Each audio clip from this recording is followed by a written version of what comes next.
ഇന്ന് തന്നെ ഡൗൺലോഡ് ചെയ്യൂ. കാണൂ നിങ്ങളുടെ ഫേവറേറ്റ് ഷോസ്. ജീവിതത്തില് ഒരുപാട് അനുഭവങ്ങളുള്ള ആളല്ലേ ഫിദ മാഡം. ഞാനൊരു സംശയം ചോദിച്ചു കഴിഞ്ഞാൽ തീർത്തരോ? എനിക്കറിയാവുന്നതാണെങ്കിൽ ഞാൻ തീർത്തരാം. ഒരു സ്ത്രീക്ക് അവളുടെ ഭർത്താവാണോ വലുത്, അതോ വീട്ടുകാരാണോ? വല്ലാത്തൊരു ചോദ്യമാണല്ലോ ഇത്. ഭർത്താവിന് വേണ്ടി വീട്ടുകാരെ വേദനിപ്പിക്കുകയാണോ വേണ്ടത്, അതോ വീട്ടുകാർക്ക് വേണ്ടി ഭർത്താവിനെ വേദനിപ്പിക്കുകയാണോ വേണ്ടത്? വീണ്ടും കുഴഞ്ഞു.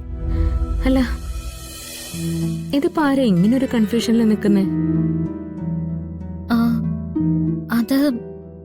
അതാരെങ്കിലും ആയിക്കോട്ടെ മാഡം, എനിക്ക് വളരെ അടുപ്പമുള്ള ഒരാളാണെന്ന് തന്നെ കൂട്ടിക്കോ.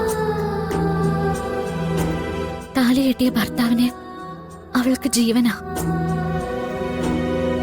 പക്ഷെ ചില സാഹചര്യങ്ങൾ തടസ്സമുണ്ട്. അവൾക്ക് അവളുടെ ജീവിതം കൊടുത്തത് കുടുംബമാണല്ലോ, അച്ഛനും അമ്മയാണല്ലോ. അപ്പൊ പിന്നെ ആ പെണ്ണെന്ത് ചെയ്യും? മോളെ, മാതാപിതാക്കളും കുടുംബവും വളരെ പ്രധാനപ്പെട്ട ഒരു കാര്യം തന്നെയാണ്. അതിൽ ഒരു സംശയമില്ല. സ്നേഹിക്കുകയും സംരക്ഷിക്കുകയും ചെയ്യുന്നൊരു ഭർത്താവ് അവളുടെ സ്വത്താണ്. അവളെ ജീവിതകാലം മുഴുവൻ സ്നേഹിക്കുകയും സംരക്ഷിക്കുകയും ചെയ്യുന്നത് അവളുടെ ഭർത്താവാണ്. അതുകൊണ്ട് എന്റെ അഭിപ്രായത്തിൽ മുൻതൂക്കം കൊടുക്കേണ്ടത് ഭർത്താവിന് തന്നെയാണ്. അപ്പോ അതുവരെ സ്നേഹിച്ച കുടുംബം അവളെ ശപിക്കില്ലേ? അവര് നല്ലവരാണെങ്കിൽ അങ്ങനെ ചിന്തിക്കുക പോലുമില്ല. ഏതായാലും ആ പെണ്ണിനോട് പറഞ്ഞേക്ക്, ഭർത്താവ് സ്നേഹമുള്ളവനാണെങ്കിൽ, സംരക്ഷിക്കുമെന്ന് ഉറപ്പുള്ളവനാണെങ്കിൽ അവൻ ഒരിക്കലും വേദനിപ്പിക്കാൻ പാടില്ലെന്ന്. പിന്നെ അവളോട് പ്രത്യേകിച്ച് ഒരു കാര്യം കൂടി പറയണം. ജീവിതത്തിന്റെ ചില നിർണായക സമയങ്ങളിൽ നമ്മൾ ചില കടുത്ത തീരുമാനങ്ങൾ എടുക്കേണ്ടി വരും. അങ്ങനെ തീരുമാനങ്ങൾ എടുക്കുമ്പോൾ ചിലരൊക്കെ നമ്മളെ കുറ്റപ്പെടുത്തിയെന്ന് വരും. പക്ഷേ ആ തീരുമാനത്തിന്റെ ഉദ്ദേശം നല്ലതാണെന്ന് നമുക്ക് ഉറപ്പുണ്ടെങ്കിൽ ബാക്കിയൊന്നും കേട്ടു നിൽക്കേണ്ട ആവശ്യമില്ല. ബാക്കിയെല്ലാം കാലം തെളിയിക്കും. ഇപ്പോ സംശയം മാറിയോ, അതോ ഇനി എന്തെങ്കിലും ഉണ്ടോ? ഇല്ല,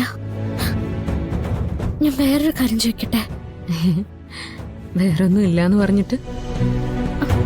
അതല്ല, ഞാൻ കുറച്ചു നേരം മാഡത്തിന്റെ മടിയിൽ കിടന്നോട്ടെ, കുറച്ച് സമാധാനം കിട്ടാന്. അതിനെന്താ മോളെ, മോളുവാ.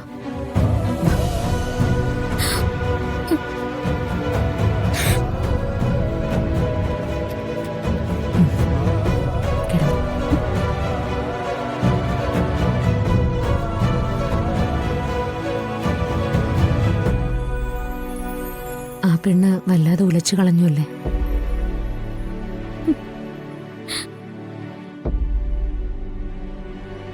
മോളെ, എന്താ മാഡം?